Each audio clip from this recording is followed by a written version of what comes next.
तो if then else condition आपने पढ़ी होगी डिफरेंट लैंग्वेजेस के अंदर। तो बेसिकली डिकोड फंक्शन जो है वो कुछ उसी तरह से काम करता है। मिसाल के तौर पे मैं आपको सिंपल सी कोई एग्जांपल देता हूँ डिकोड की। मैंने सेलेक्ट स्टडी फ्रॉम EMP किया और यहाँ मैंने डिकोड लगाना है। मैंने कहा जी डिकोड, मैं कहता हूँ जॉब को डिकोड करो, या मैं कहता हूँ जी सैलरी को डिकोड करो। जॉब को करवाते हैं। अगर जॉब क्लर्क है, मैंने लिखा जॉब को डिकोड करो, अगर इसमें से जॉब क्लर्क आती है तो तुम क्लर्क की बजाय तुम उसको सीनियर क्लर्क लिख दो, ठीक है।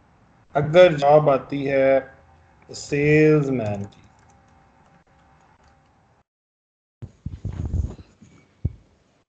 पहले आपने एग्जैक्टली वही देने हैं। तो आप उसके सेल्समैन की बजाय आप उसे कह दो कि वो CSR है। और अगर वो मैनेजर है तो उसको सीनियर मैनेजर कर दो। बाकी जितने बचते हैं उनको ऐसे ही रहने दो जैसे चल रहे हैं। और यहाँ पर मैं काम करता हूँ, मैं कहता हूँ एम्प्लॉय नंबर शो कर दो, नेम शो कर दो और साथ में जॉब शो कर दो। अब मैंने क्यूरी लगाई और इसका नाम रख देते हैं न्यू जॉब। अब अगर आप देखें तो जहाँ क्लर्क था वहाँ सीनियर क्लर्क हो गया, जहाँ सेल्समैन था वहाँ CSR हो गया, जहाँ मैनेजर था वहाँ सीनियर मैनेजर हो गया। तो बेसिकली ये तरीका है डिकोड का। मैं इसको रिपीट करता हूँ, बहुत सिंपल सा कोड है। डिकोड करते हैं, डिकोड के बाद आप कॉलम दे देते हैं। कॉलम में आप कहते हैं अगर वैल्यू क्लर्क है तो तुम सीनियर क्लर्क कर दो, अगर सेल्समैन है तो CSR कर दो, अगर मैनेजर है तो सीनियर मैनेजर कर दो, और बाकी जो बचते हैं उसको एज इट इज़ शो करो। जैसे एनालिस्ट जो है वो एनालिस्ट ही शो करो। मैं कहता नहीं, जो बाकी बचते हैं ना उनको आप नल कर दो। ये ना, अब देखें बाकी सारे नल आना शुरू हो गए हैं, ये देख रहे हैं, ठीक है। इसी तरह से आप कहते हैं नल की बजाय इनको आप कह दो कि अदर जॉब, जो मर्जी आप लिख दें वो एल्स में आ जाएगा। तो ये है कि F if job is equal to clerk, then ये if job is equal to salesman, then ये if job is equal to manager, then senior manager, and then other job, और हमने इसको न्यू जॉब के जरिए कर लिया। इसी तरह से मैं एक और कॉलम यहाँ पर देता हूँ। मैं कहता हूँ एम्प्लॉय नंबर हो, नेम हो, जॉब हो, सैलरी हो, और यहाँ पर मैं डिकोड सैलरी पे लगा रहा हूँ।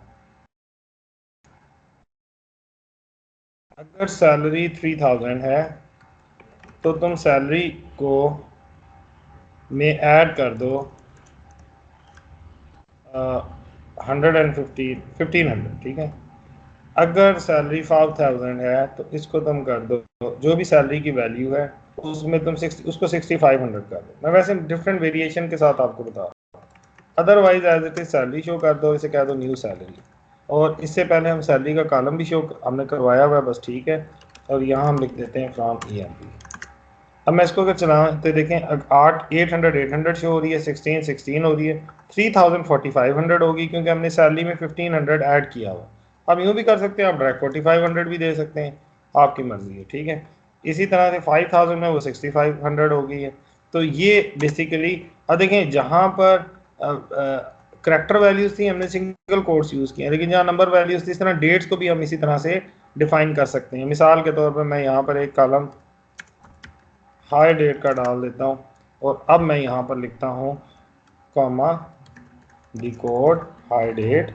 और अब मैं कहता हूँ अगर हाई डेट, अब डेट की हमने फॉर्मेट अपना लेना है, जो ओरिकल का अपना फॉर्मेट होता है वो क्या होता है। सबसे पहले डे आता है, तो मैं लिख देता हूँ 17, उसके बाद आ जाता है मंथ, और उसके बाद आ जाता है ईयर। देखिए पहला कॉलम में एग्जैक्टली मैंने पहले कॉलम की को कॉपी किया है। उसके बाद मैं कहता हूँ अगर ये है तो तुम इसे करो सिस डेट कर दो, आज की डेट कर दो, ठीक है। बाकी को हाई डेट रहने दो, ठीक हो गया। मैंने सिर्फ एक कॉलम दिया है, तो उसने क्या किया जी 17 दिसंबर 1980। अगर हाई डेट 17 दिसंबर 1980 है तो तुम हाई डेट आज की कर दो। उसने आज की नहीं है। वैसे मैं काम करता हूँ, मैं यहाँ पे ना टू डेट लगा के डेट में पहले मैं कन्वर्ट कर लेता हूँ।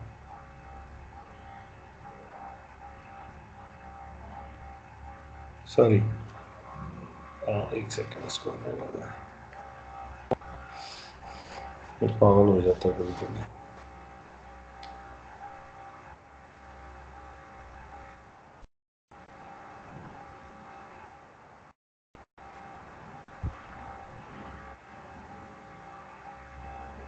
अगर एनवीआर लगा के या टू डेट लगा के इस तरह करें ना तो ये टोड जो है ना वो टाइम देता है थोड़ा सा। फिलहाल इसको बंद कर देता हूँ।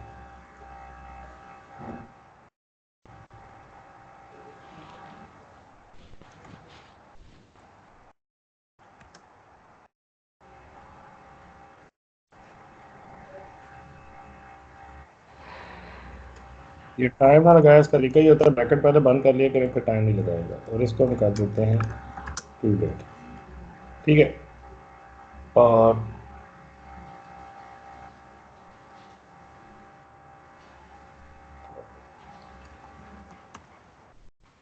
ये देखें, बेसिकली वो उस डेट को रिकॉग्नाइज नहीं कर रहा था। यहाँ पे अगर मैं टू डेट नहीं भी लगाता फिर भी काम हो जाना चाहिए। तो ये मैं यहाँ से हटा देता हूँ। देखें उसने क्योंकि डेट ऑलरेडी डेट ही थी, उसने कहा अगर हाई डेट ये है तो तुम इस तरह करो, हाई डेट जो है वो ये मतलब अगर हाई डेट अगर ये है 17 दिसंबर तो तुम आज की डेट शो कर दो, अदरवाइज हाई डेट ही रहने दो। तो उसको 17 दिसंबर मिली ये वाली और उसने उसको एज इट इज़ रहने दिया। और यह मैंने टू डेट लगाने का मकसद ये था क्योंकि ये एक लिटरल स्ट्रिंग थी, उसको नहीं पता ये डेट है, तो हमने उसको बता दिया भाई तुम डेट हो, तो वो उसने उसके मुताबिक कर लिया और ये रिजल्ट दे दिया। आई एम श्योर आपको हार्ड ये डिकोड का फंक्शन समझ आ गया होगा। इसी तरह से ये इसने डिकोड की एग्जांपल दी है, इसने डिकोड की एक और एग्जांपल दी है। अच्छा सर और इधर ये आपका सॉरी सर इफ दिन स्टेटमेंट सर इधर आप एक यूज करें सर इफ दिन। इफ क्या? सर इफ दिन स्टेटमेंट एक यूज करें सर, क्वेरी यूज करें सर। जी ये स्टेटमेंट मैं करवा रहा हूँ, 2 मिनट सब्र करें प्लीज।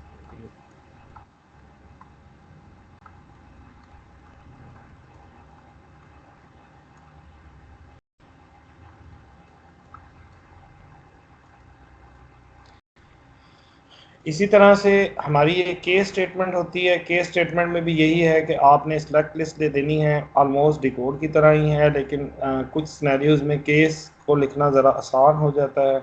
ठीक है हो गया, आप जो काम केस में कर सकते हैं वो आप डिकोड में भी कर सकते हैं, लेकिन आपको कुछ चीज़ों में आसानी हो जाती है। जैसे उसने लिखा select last job, job ID, salary, फिर केस, फिर उसने जॉब का नाम दिया। उसने कहा अगर जॉब ये है तो तुम सैलरी में इतना इंक्रीमेंट कर दो, अगर ये है तो इतना कर दो, अगर ये है तो इतना कर दो, एल्स सैलरी रहने दो और एंड है। मिसाल के तौर पे हमने ये जो ऊपर वाली स्टेटमेंट लगाई है एज इट इज़, इसको हम केस में कन्वर्ट कर देंगे। ठीक है, मैं अगर आपको आसानी के लिए मैं इसको क्या करता हूँ, सिंटैक्स अगर हम देखें तो वो कहता है जी आप यहाँ लिखें केस, केस के बाद आप लिखें जॉब, जॉब के बाद उसके बाद आप लिखें व्हेन। अगर वो क्लर्क है,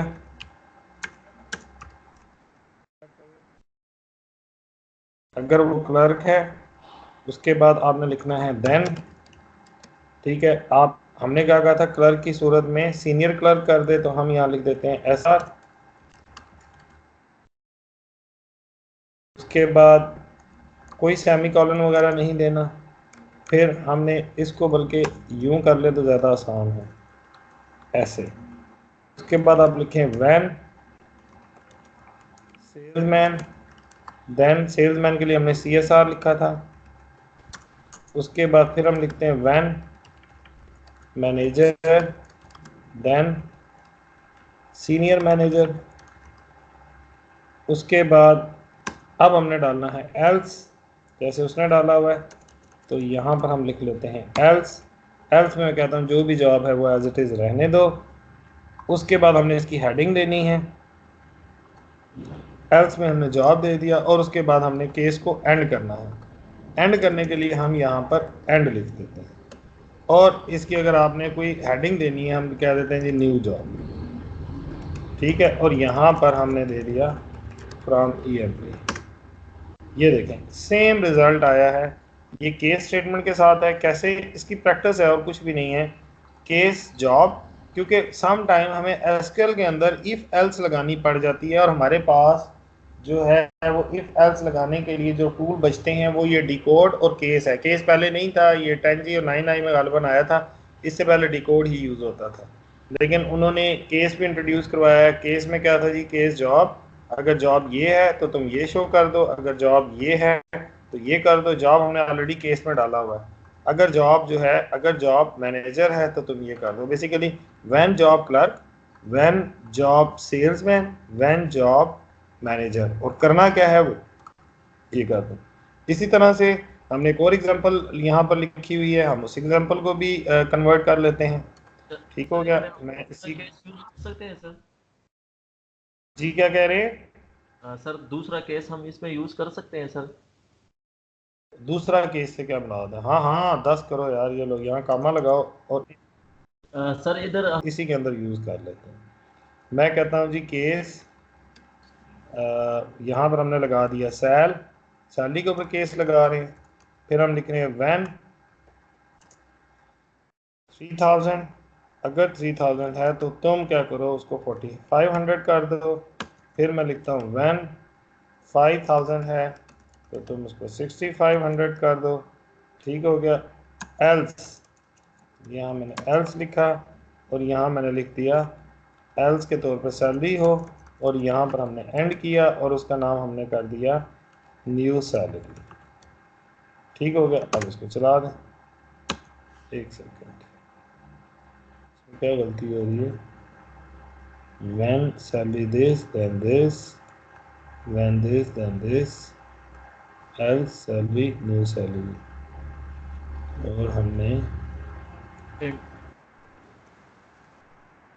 बेसिकली हमने बीच में स्पेस दिया हुआ था, तो वो थोड़ा सा हम दे सकते हैं, लेकिन फिर उसके लिए हमें पूरी सिलेक्ट स्टेटमेंट लगा के यहाँ से यूँ रन करनी पड़ती। ठीक है ना।